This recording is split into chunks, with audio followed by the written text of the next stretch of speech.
அனைவருக்கும் வணக்கம் நண்பர்களே.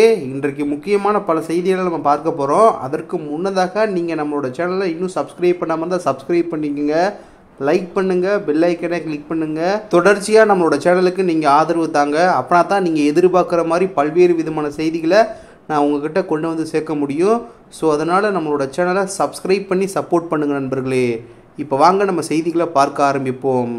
முதல் செய்தியாக, இந்தியா ஐநா பாதுகாப்பு கவுன்சிலில் நிரந்தர உறுப்பினர் ஆகணுங்க அப்படின்ற மாதிரி இப்போ சமீப நாட்களாக பல நாடுகள் சேர்ந்து சப்போர்ட் பண்ணப்பட்டு வந்துக்கிட்டு இருக்க நம்ம பார்த்து வந்துக்கிட்டு இருக்கோம். இந்த ஒரு விஷயம் அப்படின்றது தற்போதைக்கு பரவலாக பேசக்கூடிய ஒன்றாகவும் உன்னிப்பாக கவனிக்கக்கூடிய ஒன்றாகவும் போயிட்டுருக்கு நண்பர்களே.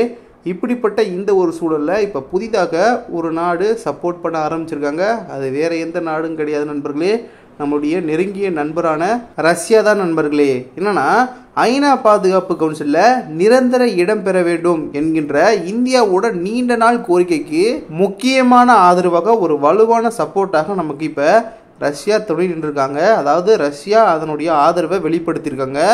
இதற்கு முன்பாக நம்ம பார்த்தோம்னா Britain, America, France, Bhutan, Portugal, Chile உள்ளிட்ட பல்வேறு நாடுகள் சேர்ந்து ஆதரவு அளிக்கப்பட்டிருந்துச்சு.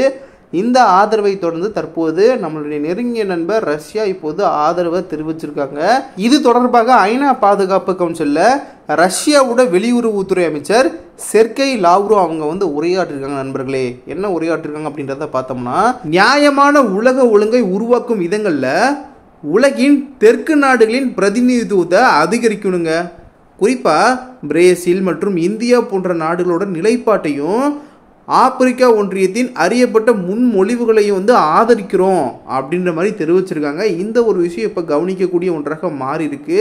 முந்தைய வாரங்களில் நம்ம பார்த்தோம்னா பிரிட்டனோட பிரதமர் கெய்ர் ஸ்டார்மர் அவர்கள் பாதுகாப்பு கவுன்சிலில் மாற்றங்களை பரிந்துரைச்சிருக்காங்க. பாதுகாப்பு கவுன்சிலில் மாற்றங்கள் கொண்டு வரணும் அப்படின்ற மாதிரி சொல்லியிருக்காங்க. அதே சமயம் ஆப்பிரிக்க நாடுகளுக்கு நிரந்தர பிரதிநிதித்துவம் வழங்க வேண்டும் அப்படின்றதையும் வலியுறுத்தியிருக்காங்க. மேலும் கூடுதலாக நம்ம கவனிக்க வேண்டிய விஷயம்னா, பிரேசில், இந்தியா, ஜப்பான் மற்றும் ஜெர்மனி போன்ற நாடுகளுக்கான இடங்களை அவர் பரிந்துரைத்துள்ளார் நண்பர்களே. இதை பற்றி நம்ம போன வீடியோக்கு முந்தைய வீடியோவில் நம்ம ரொம்ப டீட்டெயிலாக தெளிவாக பார்த்துருந்தோம். ஸோ இப்போ இந்தியா நீண்ட காலமாக பார்த்தோம்னா பாதுகாப்பு கவுன்சிலில் மறுசீரமைப்புக்கான வலியுறுத்தல்களை செய்து வருவதாக காணப்படுகிறது. பட் என்னதான் இந்த மாதிரி வலியுறுத்தல்கள் நம்மளோட சேர்ந்து வைக்கப்பட்டாலும் சரி, நமக்கு சப்போர்ட் பண்ணக்கூடிய நாடுகள், அதாவது இந்தியா ஐநா பாதுகாப்பு கவுன்சிலில் நிரந்தர உறுப்பினர் ஆகணுங்க அப்படின்ற மாதிரி நமக்கு சப்போர்ட் பண்ணக்கூடிய நாடுகள், நம்மை ஆதரிக்கக்கூடிய நாடுகள் சேர்ந்தும் சில வலியுறுத்தல்கள் வைக்கப்படுது.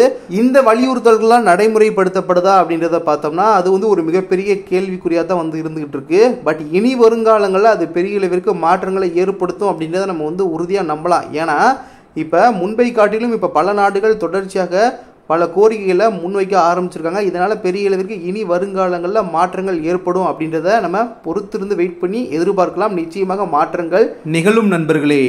இதே நேரத்தில் இன்னும் நம்ம கவனிக்க வேண்டிய சில விஷயங்கள் இருக்குது. என்னன்னா, இந்தியாவின் ஐநா நிரந்தர பிரதிநிதி ருசிரா காம்பேஜ் அவங்க ஐநா பாதுகாப்பு கவுன்சிலின் 5 நிரந்தர உறுப்பினர்களான அமெரிக்கா, சீனா, ரஷ்யா, பிரான்ஸ், இங்கிலாந்து இந்த 5 உறுப்பினர்களின் ஆதிக்கத்தை கேள்விக்குள்ளாக்கியிருக்காங்க. என்னன்னா, இந்த ஆதிக்கம் அப்படின்றது இன்றைய அரசியல் சூழலுக்கு பொருத்தமானதாக இல்லை அப்படின்றதையும், அதே சமயம் உலகின் பல்வேறு பகுதிகளை உள்ளடக்கிய ஒரு சமமான மற்றும் நியாயமான ஆளுமை அமைப்பு தேவைப்படுகிறது அப்படின்றதை கூறியிருக்காங்க. இந்த ஒரு விஷயம் அப்படின்றது ரொம்ப கவனிக்கக்கூடிய ஒன்றாக பார்க்கப்படுது. இந்த சூழலில் தான் ரஷ்யாவுடைய ஆதரவு அப்படின்றது ஐநா பாதுகாப்பு கவுன்சிலில் இந்தியாவின் நிரந்தர இடத்தை பெறும் சாத்தியங்களை மேலும் வலுப்படுத்தியிருக்கு அப்படின்றத நம்ம சொல்லலாம் நண்பர்களே. ஆனாலும் இந்த ஒரு மாற்றம் அப்படின்றது எளிதாக ஏற்பட்டு விடாது நண்பர்களே. ஏன்னா இதற்கு ஐநா உறுப்பினர்களோட ஒருமித்த ஒப்புதல் அப்படின்றது தேவைப்படுகிறது. ஒரு சில நாடுகள் ஆதரிக்கிறாங்க, ஒரு சில நாடு எதிர்க்கிறாங்க அப்படின்னா இதில் ஈஸியாக நம்ம வந்துட முடியாது. எல்லா நாடுகளும் சேர்ந்து நம்மளை ஆதரித்தால் மட்டுமே நிரந்தர உறுப்பினராக முடியும். இதில் கவனிக்கக்கூடிய விஷயம் உங்களுக்கே தெரிஞ்சிருக்கும். ஏன்னா எல்லா நாடுகளும் நம்மளை சப்போர்ட் பண்ணாலும் கூட ஒரு நாடு நமக்கு சப்போர்ட் பண்ணாது. சீனா தான். தொடர்ச்சியாக சீனா என்ன மாதிரியான ஆதரவுகளை நமக்கு அங்கே வழங்கி வந்துக்கிட்டு இருக்கு அப்படின்றத தொடர்ச்சியாக நம்ம பார்த்து வந்துக்கிட்டு இருக்கோம். ஸோ அதனால தான் இந்த ஒரு மாற்றம் அப்படின்றது எளிதாக ஏற்பட்டு விடாது. ஏற்பட்டுறாது அப்படின்ற மாதிரி வந்து சொல்லப்படுது நண்பர்களே.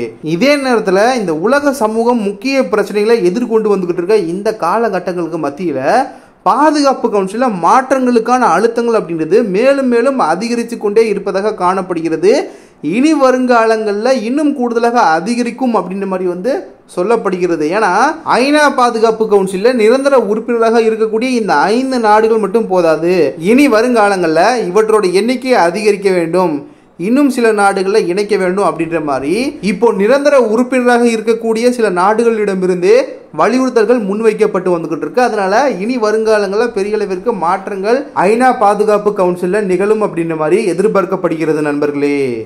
அடுத்த செய்தி, ஜம்மு காஷ்மீர் விவகாரத்தை ஐநா பொதுச்சபையில் குறிப்பிட்ட பாகிஸ்தானுக்கு எல்லை தாண்டிய பயங்கரவாதத்துக்கு தொடர்ந்து ஆதரவளிக்கும் நாடு அதற்கான விளைவுகளையும் விரைவில் சந்திக்குங்க அப்படின்ற மாதிரி இந்தியா சேர்ந்து சரியான தரமான ஒரு பதிலடி தற்போது பாகிஸ்தானுக்கு கொடுக்கப்பட்டிருப்பதாக காணப்படுது. என்னன்னா ஐநாவின் 79வது பொதுச்சபை கூட்டம் அமெரிக்காவின் நியூயார்க்கில் நடந்து வருகிறது நண்பர்களே. இதில் 2 நாட்களுக்கு முன்னாடி நம்மளோட அண்டை நாடான பாகிஸ்தானின் பிரதமர் ஷெபாஸ் ஷெரீப் அவங்க வந்து அங்கே வந்து பேசியிருக்காங்க.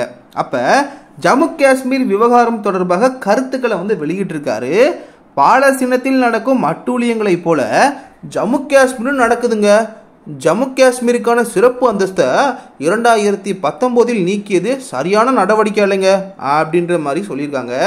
அதை திரும்ப வழங்க வேண்டும், 2 தரப்பு பிரச்சனைகளுக்கும் பேச்சுவார்த்தை நடத்த இந்தியா முன்வர வேண்டுங்க அப்படின்ற மாதிரி நம்ம அண்டை நாடான பாகிஸ்தானின் பிரதமர் ஷெபாஸ் ஷெரீப் அவர்கள் வந்து பேசியிருக்காங்க. இதற்கு இந்தியா தான் தரமான பதிலடி கொடுக்கப்பட்டிருக்கு. இதற்கு பதிலளிக்கும் உரிமையை பயன்படுத்தி ஐநாவுக்கான இந்திய தூதரக குழுவின் முதல் செயலர் பாவிகா மங்களானந்தன் அவங்க வந்து பேசியிருக்காங்க. இது தொடர்பாக என்ன பேசுறாங்க அப்படின்றத பார்த்தோம்னா, இந்த சபை ஒரு கேலிக்குரிய பேச்சை கேட்க நேரிட்டது அப்படின்றதுலேருந்து ஆரம்பிச்சிருக்காங்க. அதாவது பயங்கரவாதத்தால் நடத்தப்படும் உலக அளவில் பயங்கரவாத ஆதரவு நாடு என்று பெயர் பெற்ற போதைப் பொருள் கடத்தல் மற்றும் பல நாடுகளில் பயங்கரவாத குற்றங்களை நடத்தும் நாடு உலகின் மிக பெரும் ஜனநாயக நாட்டின் மீது பொய் குற்றச்சாட்டுகளை முன்வைத்தது. இதிலிருந்தே பாகிஸ்தானின் உண்மை முகம் என்ன என்பதை இந்த உலக நாடுகளே புரிந்து கொண்டிருக்கும் அப்படின்றத சொல்லியிருக்காங்க. அதே சமயம் கூடுதலாக பார்த்தோம்னா, பயங்கரவாத ஆதரவு நாடு என்று பெயர் பெற்றுள்ள ஒரு நாடு எவ்வளவு துணிச்சல் இருந்தா இப்படி பேசியிருக்க முடியும்? இதில் ஏற்கனவே உலகெங்கும் பல நாடுகளில் நடந்த பயங்கரவாத சம்பவங்களில் இந்த நாடுக்கு தொடர்பு இருக்கு அப்படின்ற மாதிரி உறுதிப்படுத்தப்பட்டிருக்கு. அதனால இது போன்ற நாட்டின் பிரதமர் இங்கு பேசியதுல எந்த அர்த்தமும் இல்லைங்க. அதே நேரத்தில் அவரது பேச்சு ஏற்புடையதும் அல்ல அப்படின்றத நம்ம இப்போ உணர வேண்டியுள்ளது அப்படின்றத சொல்லியிருக்காங்க.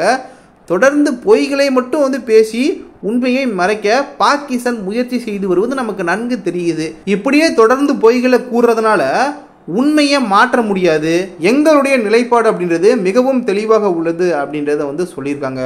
மேலும் என்ன பேசியிருக்காங்கன்னா, பயங்கரவாதம் முழுமையாக நிறுத்தப்படாத வரையில பாகிஸ்தானுடன் பேச்சுவார்த்தை அப்படின்றது சாத்தியமே இல்லை.